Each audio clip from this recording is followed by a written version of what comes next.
It's amazing that we have so much loyalty to this kind of psychological side of the mind. Like he's your friend, you listen to it and you go and you work out things with your mind, and yet this is what it brings in this moment. You're not good enough, and you need all these things and unworthiness and all this kind of stuff. But actually, there's a good side to it. There's a good side to it. Because whenever you want to just be a person, the mind will bite you. It will tell you you're not good enough and so on. And you're not this, not that. In a sense, you have to go beyond him, this voice. You see? It's almost he'll make the person's life miserable. But in another way, it can be a blessing. So you go beyond the person. When I say you go beyond, I don't mean go beyond somewhere this way. You go beyond this way. Because always you can watch. You were there before this voice come. And you are there when the voice is here talking. And you're also here when it goes. So you know you're not it. You see? And even the breath you watch coming in. It comes and it goes, and it's not affected you. You are the witness of it. And this one that comes, again, it comes with a very personal presence. It comes in a personal way to remind you of your person. And we say, oh, it's very unkind, it's very this. But he will not stop. He's, in a way, he's answering your prayer. Because you don't want to just be only person. You want to go beyond into real freedom, you say. So he's trying to push you out of the realm where your mind wants to go, which is to be again, to look for someone who will satisfy, who will give you that love, which they can't fill. Nobody will fill it. You find the best one in the world who looks everything like your projection and everything, and still at the end you'll ruin it, so to speak. Because something feels, I can't get enough of it. Because it's not the one that can satisfy this. This one only you can satisfy. You see? So there's a good side to it. You're coming home to your own self. And along the way, sometimes you have to burp up some things which are not in service to your freedom, not in service to the truth. They don't feel pleasant because we have some psychological and emotional investments in some things. And to separate or to look at them with detachment feels a pain, like you're tearing apart something. But you're not actually physically doing. You're just looking and experiencing from the place of a much purer state of consciousness.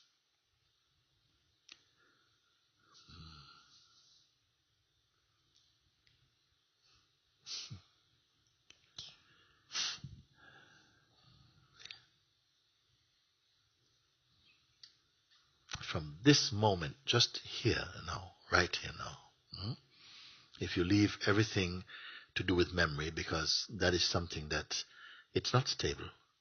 Even what you remember, your moods may change, and then it's not the way you remember it anymore. So don't rely on memory for a moment. So just leave it aside, because you are still here without memory, actually. You may think my life is a lot to do with memory, or who I believe I am, who I was yesterday, and whatever. But for a moment, because memory cannot exist without you. It is you who, look into memory, even to the extent where you can say, my memory is not as good as it used to be. So what is that? So just the things like in the past and memory for a moment, can we just leave it aside for a moment? Don't include now. And anything to do with the future, particularly like your projections, what you would like, and all of these things, including freedom even. Again, including freedom,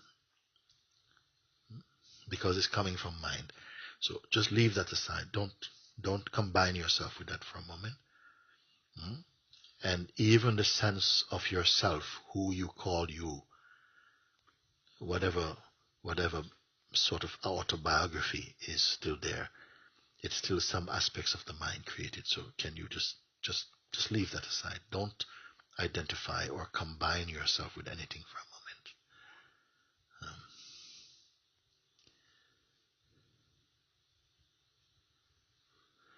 What actually remain? Don't be in a hurry now. For anybody who feels, and why should not everyone to look at the same time? Anything to do with past, because you can pick it up again. We can pick it up in a moment or two. But just for one moment in your life, to leave all the things that you call you or belong to you, your possessions, your aspirations, your self-definitions. Don't define yourself at all. Leave everything now. I want like anybody who genuinely is searching to really look into their heart to see what really is here for now. In this moment, you try. Leave all these things. Because they're only your notions. They're only memory. They're only projections. They're not your essential being. They are not original to you. So leave everything aside for a moment. And remain as what remains. And tell me.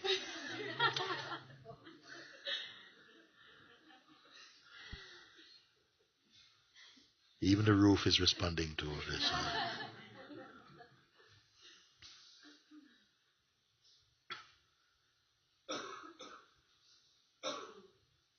What is your experience? What do you see? What do you find? There's nothing. Nothing. It is all. It's all. Oh. Were we expecting that? Nothing. Nothing is there. I was about to ask you, is it a disappointing discovery? Huh? Just this thing, you leave everything. Because we're carrying around so many things, so much bags and pockets and, things you have to remember and who you are, who you were yesterday. So no, leave everything aside. Leave everything aside for a moment. You can have it back again in a moment if you want it. But for one moment here with me, leave everything aside just to examine what is here before you pick anything up. No pockets. Don't put anything in any pockets. You're not in the pocket of memory, in the pocket of mind, in the pocket of the body, in the pocket of anything. What are you experience? What is your experience, you see?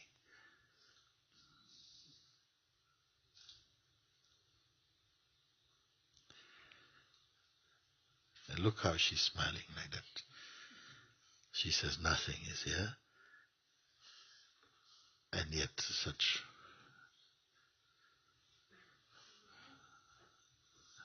What else is here?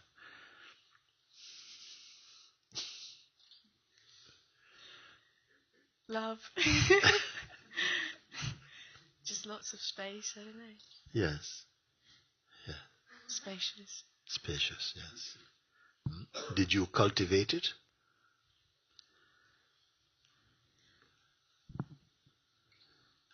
Did you create it? Or imagine it? Are you using any effort? That the mind has to come in and answer that. Yeah. This just is. Yes. This, what you are speaking now, is the state of your own Buddha nature. This is referred to as your Christ consciousness, or your Shiva being, or your pure self. Is it lacking anything?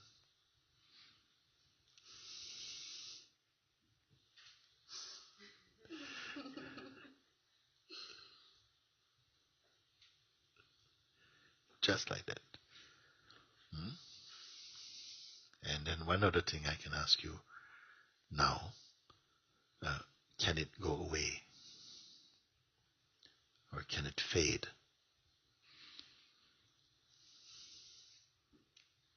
No. Why?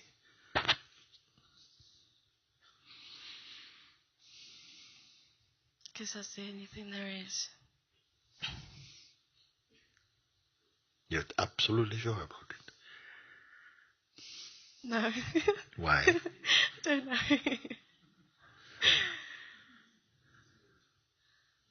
No, it's always there.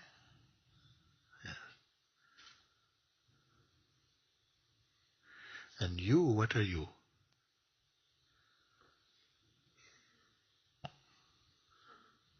You say it is always here, always there. What are you? Are you different from it? No, I'm the space. So are you.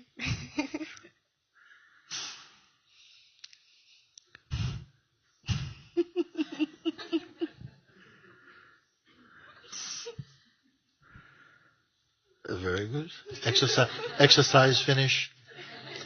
You can have your mind back now, and you can have. You can have all the things, all the things back now.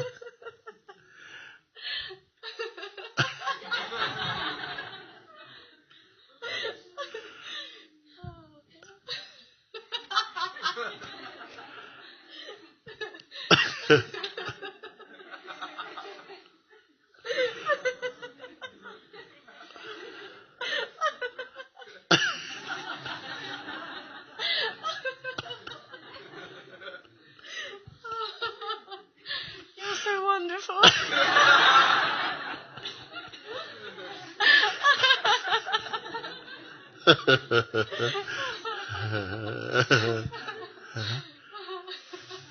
Can it be simple like this?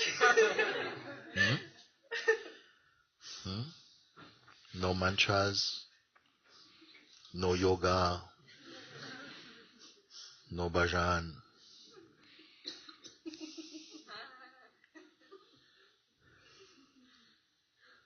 You're a natural being.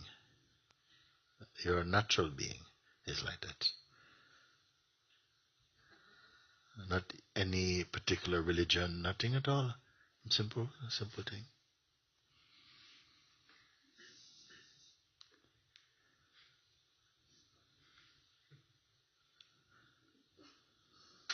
And you said, I asked you, can it go away? Where would it go?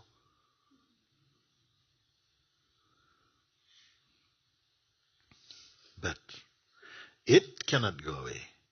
But your mind will come. The mind will come, and the mind will say, that was nice, but... Okay? And then we will see, because this is all. Actually, to help to guide you into your natural state is not difficult for someone like yourself who really are not just up for distractions. Something just wants to be free of it. It's not difficult to guide you into your own heart.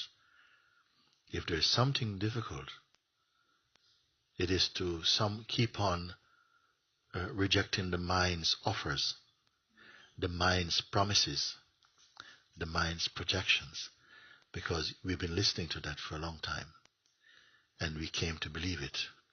And little by little bit, it will sabotage your seeing and cover up your light, but not without your assistance.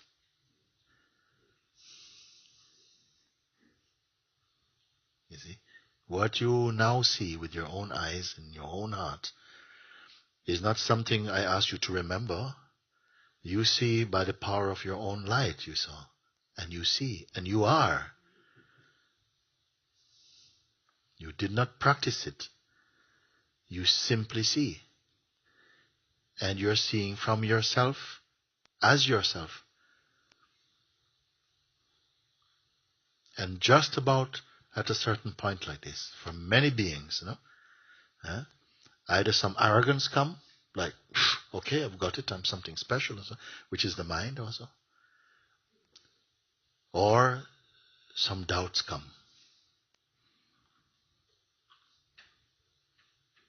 Or, amazingly, one of the things that your mind has been searching for, a kind of illusion, suddenly come. Like somebody somehow just come, and it's the perfect lover, the perfect one who comes, and it's everything and says, I've been looking for you. And you go, really? And somehow you go. These are some of the things I have to tell you, because these are ancient